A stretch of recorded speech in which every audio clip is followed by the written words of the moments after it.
Aloha!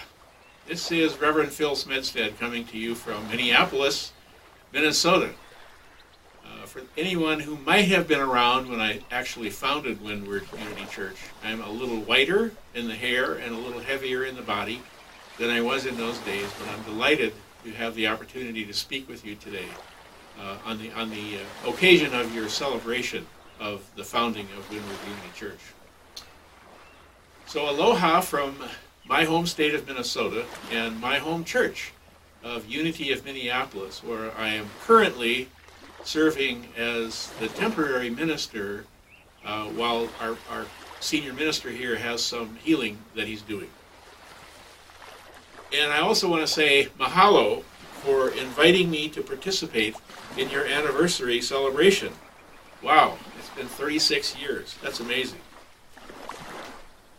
The reason I can't be there in person, and by the way, thank you so much for your wonderful invitation, at least on the part of Reverend Gio, to help me with my expenses if I did want to come.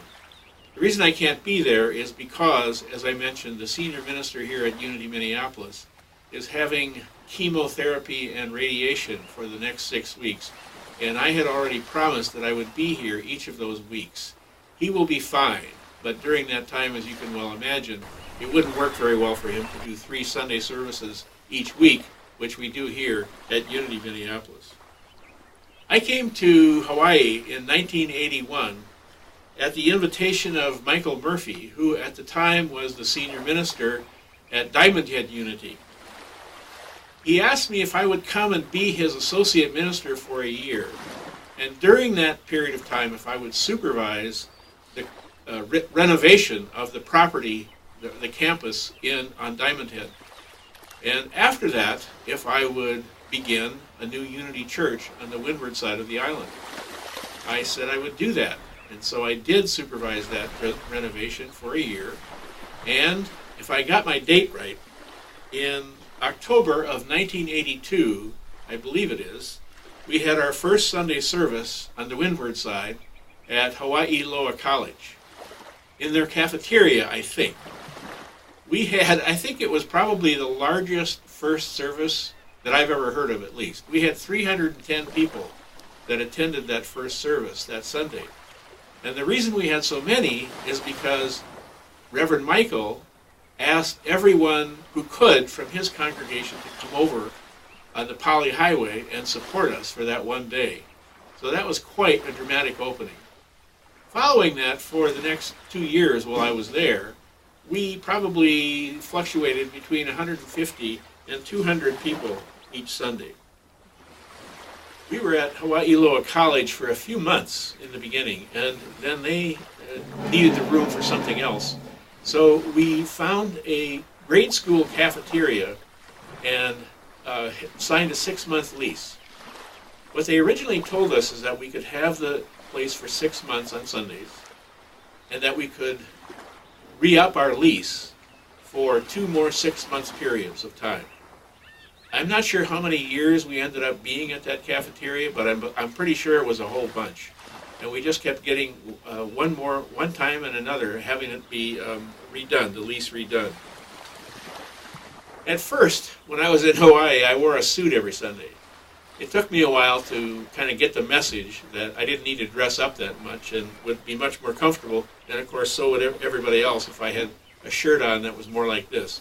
This isn't really a true Aloha shirt, but it's as close as I have these days. One of my favorite memories at Windward Unity was the relationship that I had with Wally Famous Amos. He was on our board, the first board that we had as a church. And I can still remember that every board meeting, Wally would bring chocolate chip cookies for all of us to eat. And we always would celebrate each time we had a board meeting with a few cookies. On our first anniversary, Wally bought a giant, like an 18-inch cookie that we had instead of a cake for our celebration, and one big candle in the center. Every once in a while, Wally would bring a whole bunch of kazoos and have the children in our youth ed department put on a kazoo concert. And sometimes they would put one on for us adults, and we always just really enjoyed the music that they would provide. Another memory I have about Wally is that he hated wearing shoes. And he was always willing to volunteer as an usher. And I had to keep saying, Wally, if you're going to usher, you just really have to wear shoes. That's just how it goes around here. He was a wonderful addition to our congregation. Another memory I have of being at Windward Unity was of a softball game that we played against Unity at Diamond Head. They challenged us to this softball game and came up with a trophy that whoever won the game would have. They had uniforms. I believe they had 4 full teams that they practiced with each other. And they had a lot of practice. Our team had no uniforms. We had a total of enough guys for 1 team. And I believe we might have had 2 practices. However, we had a secret weapon. And that was that Wally, again, was the umpire for the game. And the game was actually decided on a controversial call. One of our guys hit a ball really deep into left field. Everybody from Diamond Head Unity insisted that it was a foul ball.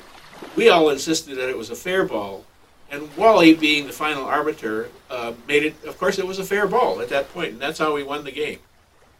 Another memorable moment that comes to mind with a vivid picture is that on one Sunday morning, I did a lesson called something like, You Are Completely Innocent. It was based on the concept from the Course in Miracles that innocence is part of our birthright. At that time, the door, the outside door, was always open. And on that particular Sunday, there was a dog who wandered in from the street and managed to crawl between people up until the second row. I mean, almost right to the front. I didn't see he was there. And then suddenly he walked out into the center aisle, and there was this dog standing there and looking as guilty as I have ever seen any dog look. He had his head down, he had his tail between his legs. I started to laugh, and I think I laughed for 5 minutes before I could get back to doing my lesson. And of course, everybody else started to laugh at that point as well. Our first membership classes, we did a series of membership classes, and somewhere around 85 people joined as charter members of Windward Unity Church. During that series, I developed a membership covenant, a set of agreements for members. And I hadn't heard of this before. I'm not sure if I was the first or if other people were doing it at that point. But we had agreements in place like, if I'm a member, I will be a regular volunteer here. If I'm a member, I will include Windward Unity in my monthly financial planning instead of giving whatever's left over. I will speak only with constructive purpose about other members here and about Windward Unity itself. And I will talk to people and not about people. The reason I did that is because for years we had this thought in Unity that membership, and this is how we said it, membership in Unity is unique. And basically what we said is it doesn't mean anything. You could be a member of Unity and you could also be a member of the local Catholic Church or whatever else, and it was just fine. But there was no commitment on the part of any members. And I remember thinking, well, heck, anybody can do anything here, whether you're a member or not, except for voting for other members of the board of trustees. So I decided I'd come up with this covenant, this set of agreements, and it just really worked well, and I've used that idea in several ministry ever since. I also wrote a booklet at Windward Unity called Windward Unity Church, which was basically just a compilation of Unity's beliefs about God, about Jesus, about heaven, hell, prayer, and so on. And I've used that same booklet over and over in other ministries that I've served. I was only at Windward Unity Church for about 2 years. And how that came about is that at the same time that we began services at Windward Unity, I also began a personal growth program, a program of deep transformation based on A Course in Miracles and breathwork and the principles or teachings of the Loving Relationships training, which had been designed by Sandra Ray. Eventually, I took a 6-month-long course called the Intensive Personal Evolution Program. It was about a 20-hour-a-week course. And then another to learn how to be a breath practitioner and workshop leader. And this work really changed my life in profound ways. For example, I was able to experience God on a daily basis, which I had never been able to do before. I learned how to love myself very much more deeply, and of course then was able to love other people more deeply as well. And a lot of other benefits. So I felt guided to move to Vancouver, Canada, because that's where I could learn how to teach that same 6-month-long program. And so after 2 years at Windward Unity, that's what I did. I moved to first Seattle and then to Vancouver. And I subsequently taught that course several times, actually many times.